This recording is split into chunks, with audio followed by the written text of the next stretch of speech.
All right. Storm King's Thunder. Storm Giants painting. Part 8. So here we go. With the next step, I think what I'm going to do here is continue with kind of the color scheme of the Rhinox hide here. This heavy blue-gray on these feet because they sort of resemble this, and then the heavy blue-green for like the backs of the socks. I'm just thinking it's good to stay with a repeated sort of a color scheme rather than trying to incorporate too many colors or too many different colors across all of the mini. So I don't know what I'm going to do yet. I'm going to keep thinking about it. I'm going to work along here, applying some of the Rhinox hide. Because these parts, I can tell you, are going to be Rhinox hide. And that is one of the Citadel colors that are mostly traditionally, I would say, traditionally used for painting the Warhammer minis.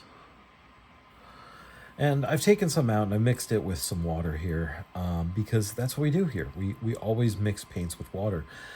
And I'm going to be honest, I have had very little luck. I'm getting sort of this hydrophobic effect on the with the Rhinox hide. So I feel as though what I'm missing here, and I'm sure the Citadel folks would tell me this, that I'm missing it, is that you just paint straight from the pot with the Citadel paints. So that's what seems to really work. So that's what I'm going to do. So as I paint this Storm Giant, I have been regaling with tales of Storm King's Thunder as my game has been going, as I run the game as a dungeon master or a game master, whatever term you prefer. I've been having a lot of fun.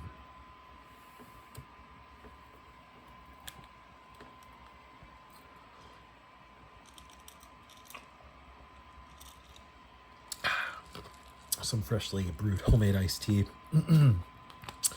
So good for staying hydrated.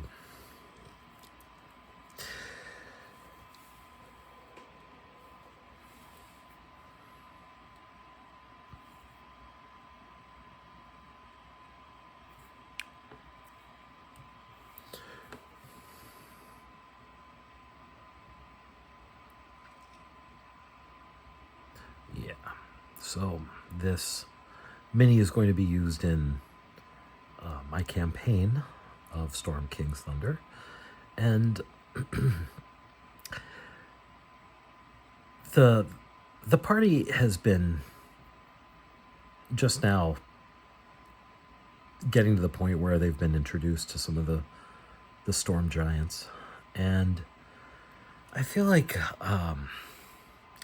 the truth is that Storm Giants are like King Triton, right? And the Little Mermaid almost. They're sort of these powerful sea kings of old, and their layers should resemble almost like that same sort of feeling, like encrusted with coral and lots of dolphins. And there's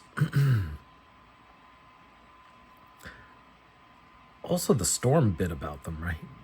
Powerful ocean storms are kind of synonymous with these giants. So not just the ocean, but there's also, tempests in the frozen mountains, I guess, that could be considered storms that are within these giants' domain. But the reason why I'm sort of thinking of this color scheme is because to me this maybe represents storms in the ocean and lightning. It's kind of sea colors.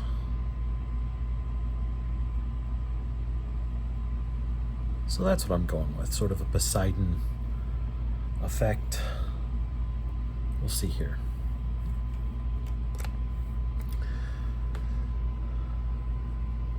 I find it very hard to just paint straight from the pot, so I am going to scoop some more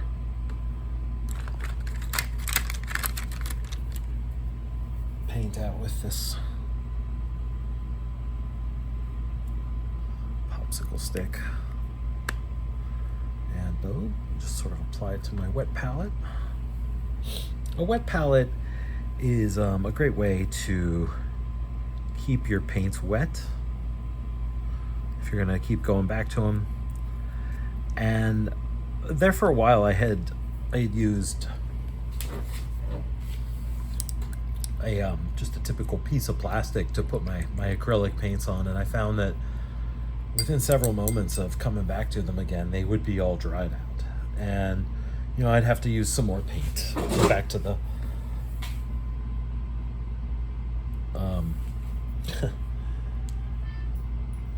hello, kitten.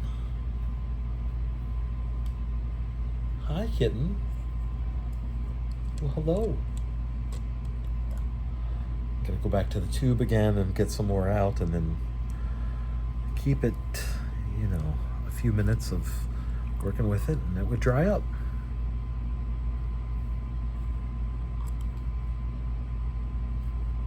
So right now I'm adding some water to my wet palette here.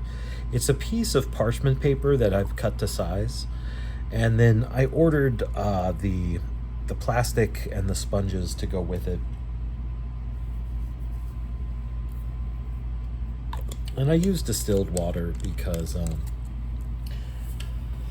I just hope it helps to sort of cut down on the bacteria that builds up in the sponges. No guarantees, but it's nice to think. Rabbit can dream. So let's see here. I'm gonna use this undiluted Rhinox hide from the pot directly onto the wet palette. So with the wet palette, you put the sponge on it. I'm just going to go ahead and cover these up. You put the sponge on it, and you kind of keep it hydrated, and it keeps your paints from drying out. You can really use the paints a lot longer. They go a lot further. You can. I tell you why I think it's invaluable is because as you get painting, you'll want to blend certain paints together sometimes for certain applications, and it's really nice to be able to keep that blended paint if you need to dip back into it and you don't want to have to mix a completely new batch every single time.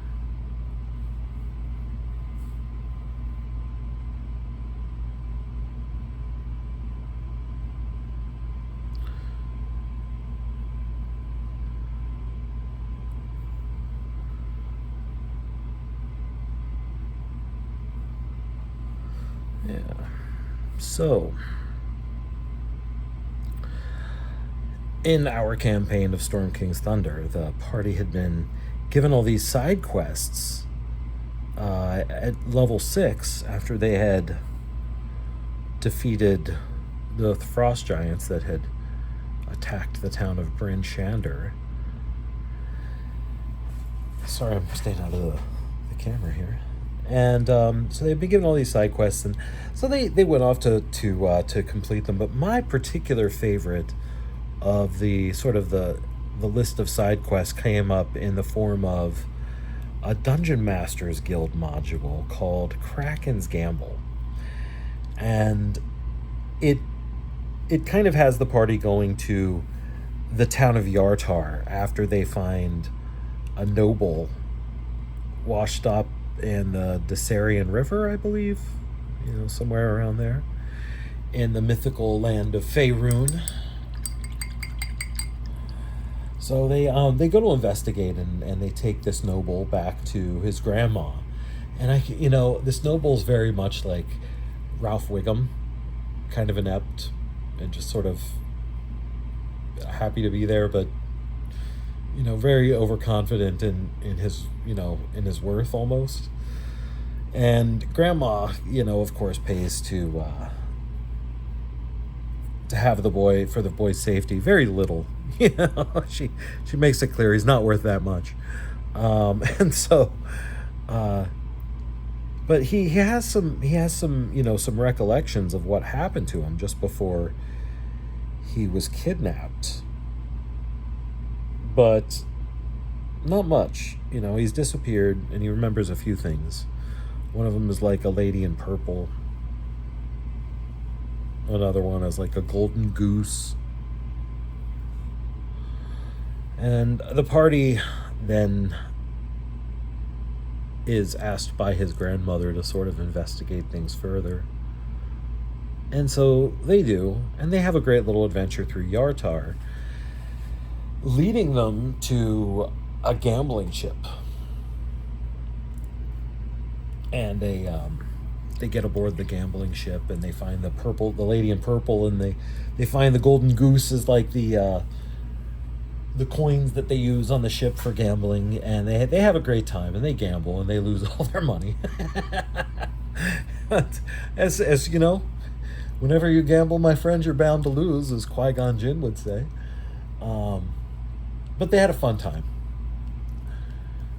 nonetheless, and then they ended up in this being led by the lady in purple to the sewers, where a wizard would like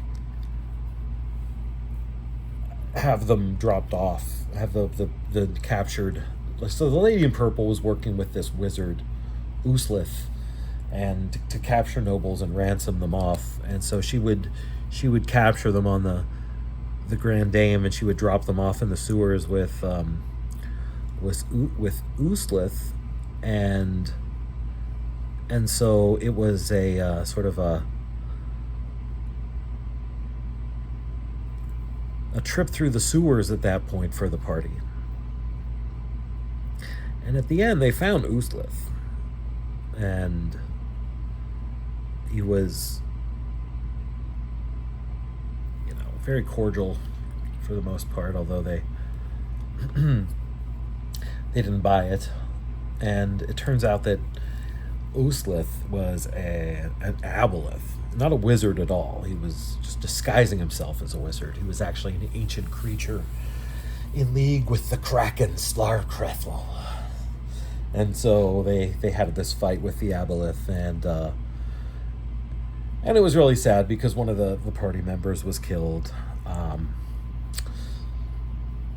And resurrected shortly afterwards, though. So, it was okay. But it was a good fight.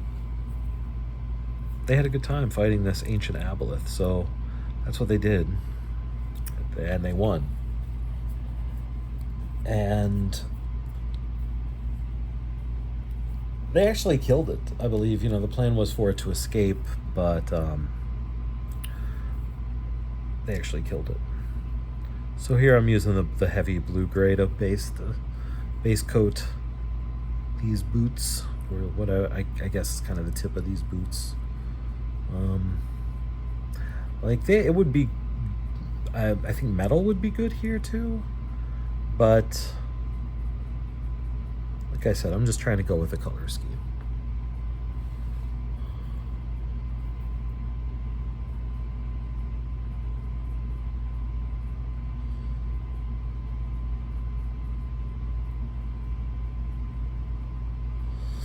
So yeah, they had a good time in that little module from the the Dungeon Masters Guild, and it fits in really nicely with the overall campaign of Storm King's Thunder because it introduces some of the places that the party is going to have to explore later in the game, such as the Grand Dame, and it kind of sets it up for them later by having them run through this little adventure. And then, of course, and what's really great about it, at least in my campaign, is they visited this locale, right? The Grand Dame, which is this gambling ship, and the party made some choices, like the barbarian went into the private quarters of the captain of the ship, the owner of the Grand Dame, and stole some gold from his personal safe. And so, those choices can come back into play later, is what I like to think. There will be, dynamics going on triggered by their actions previous. I haven't really decided what they were yet. One thought was just having, hopefully they're not watching, but one thought was just having like the captain out flogging the men and accusing them of stealing the gold that was in his, just berating them.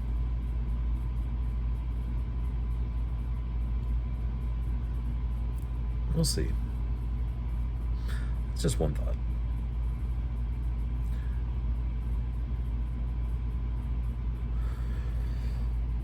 We shall see. Okay.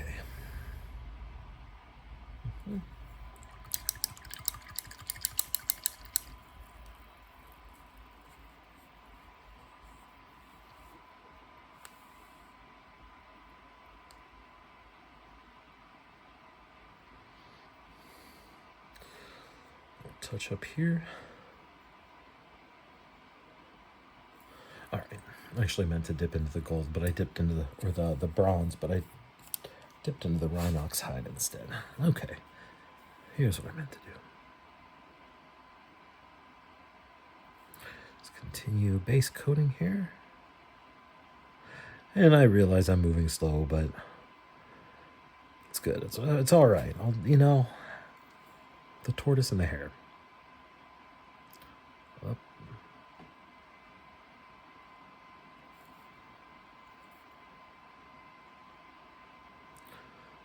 So that was a fun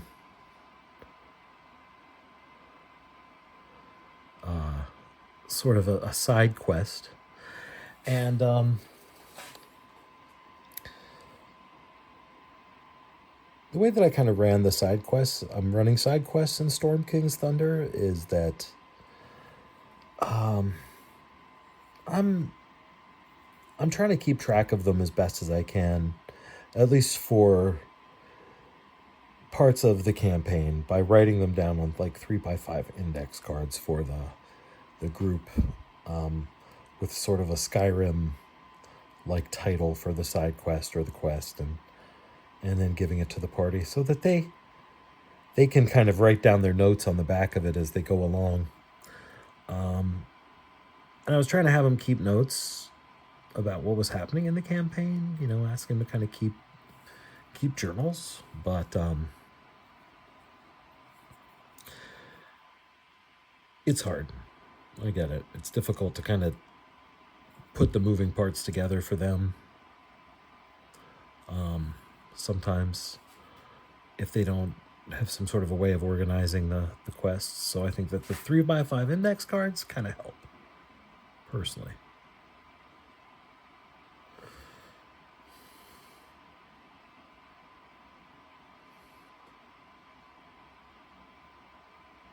I feel like this mini is just soaking this paint right up. It's just like a sponge. And it doesn't go very far. So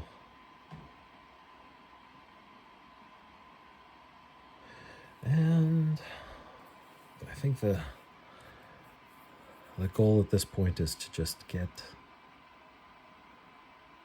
the rest of this guy base coated here.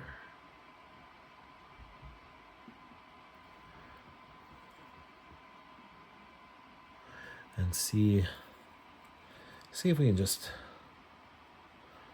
at least have him table ready by the next session.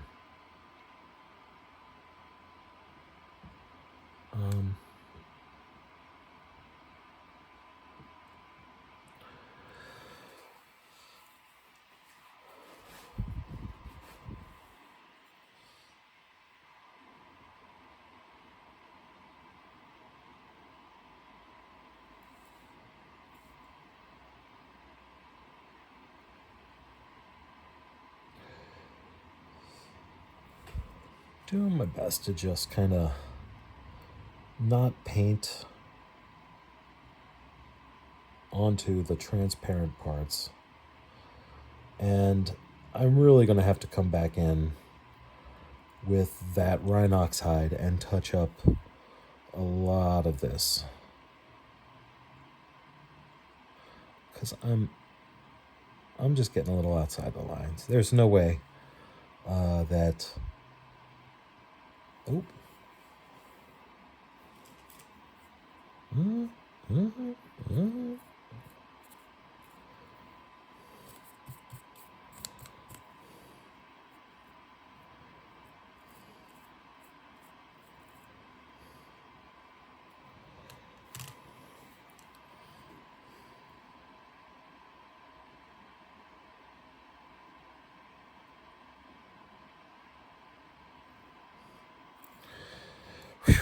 Goodness, it is just nail-biting work here to keep this away from the places you don't want it. And it's one thing if it gets on the Rhinox hide areas, because you can just kind of go back over that spot. No big deal, but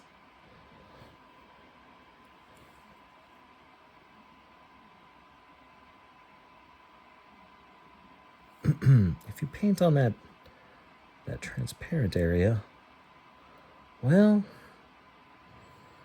it tends to stay there. Unless you get it quick. You really got to hop in there quick.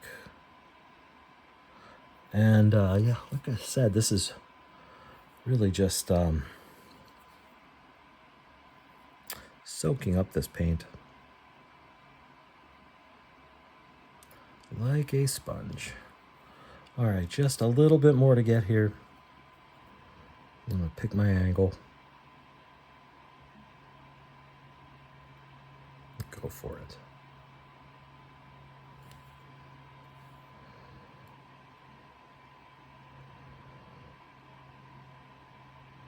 I tend to think of my paintbrush as a paint delivery system.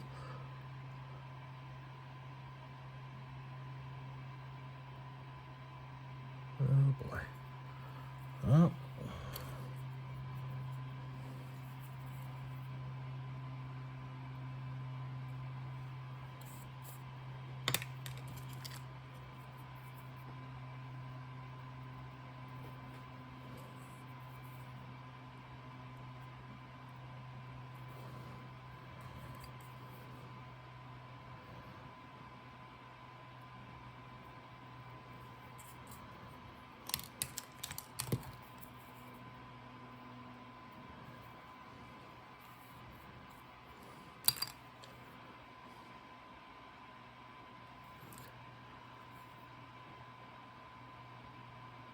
It happens. Okay.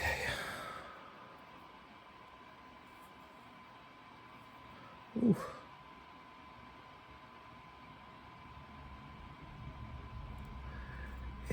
It's starting to get a little warm. I have one of these little swamp coolers set up in my garage here while I'm painting. And you fill it up with ice. I got it off Amazon, you know, of course.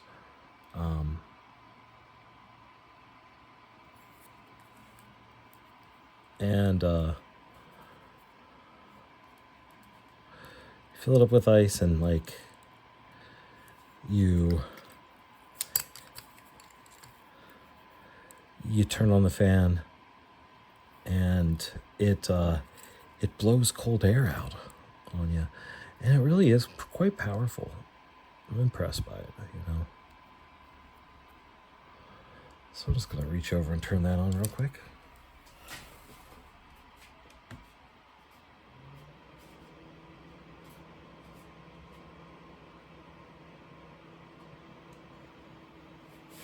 And once you start, you know, feeling the mist from the ice water that's in there, it can get cold fast. And it runs off like oh. Hmm.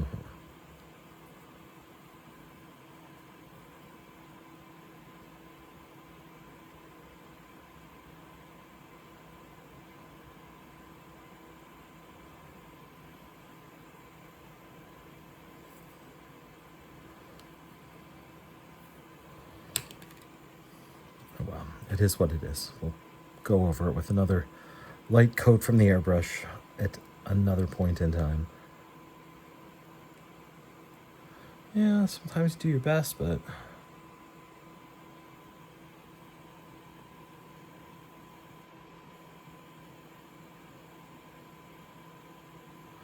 can be easy to get a little more paint in places you don't intend to sometimes. There. Okay, I'm gonna try to just move this transparency just a bit. Okay, without getting my fingers too much.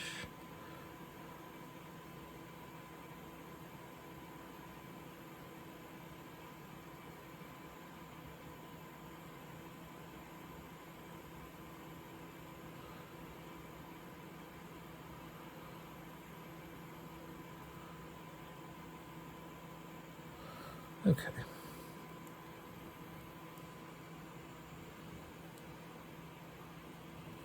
All right. I can still see a few places where I'm missing a little bit, but I have a very thin brush that gets right up in there. Again, it's so hard to believe, but some of my favorite brushes here that I use pretty consistently. Bleh, I can't find it. Here it is. I got like at Target, and there was like this open pack of brushes. It's so weird, just sitting on an end cap, and it had clearance on it, and they were open. And so I took them up to the person at the customer service area, and basically just haggled how much for the brushes,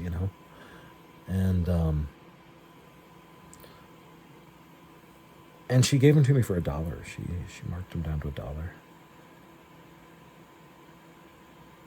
Best dollar I ever spent.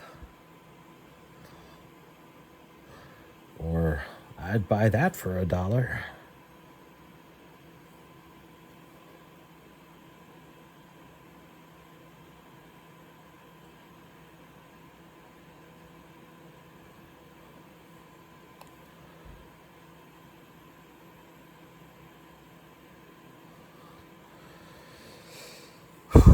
Okay.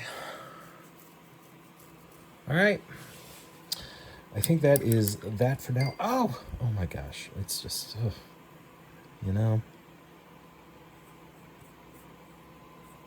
got a little crazy here. Got a little overzealous. Gonna have to repaint a little bit here. It happens. And this part here is driving me a little crazy, but, this all paint. This is just gonna drive me crazy until I fix it. Just gonna have to fix it. Okay, that's coming up. Next part. See you then.